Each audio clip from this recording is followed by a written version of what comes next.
Please subscribe and don't forget to press the bell icon to get notified whenever we upload a new video. Let's talk about the big story. Infosys, the CFO, has quit. That has played heavily on the stock. It's down around 3% in trade today.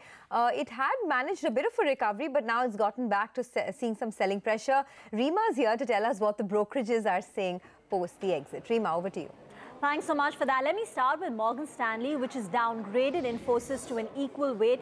They recommend booking profits and moving to the sidelines because they believe the company lacks triggers for a further re-rating from these levels, especially given the stock's outperformance vis-a-vis the market. So if you look at it on a YTD basis, Infy seen an up move of nearly 40% versus a 10% up move for the benchmark indices. And also its valuation multiple. It's trading at 18 times F520, which is in line with its long-term historical average.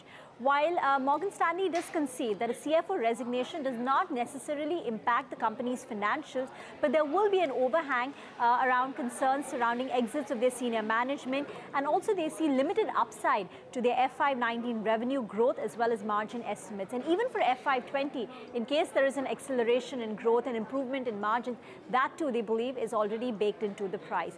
JP Morgan highlights the report saying that the company appears to be struggling to keep its top management flock together.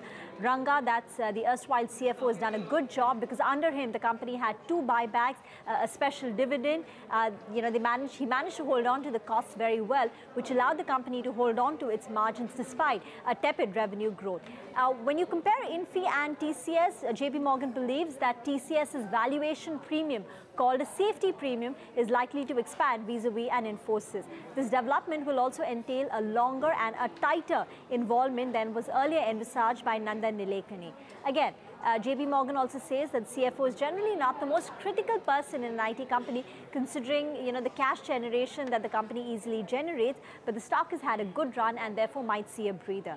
Citi says high attrition as well as senior level exits will create challenges in terms of execution for the company.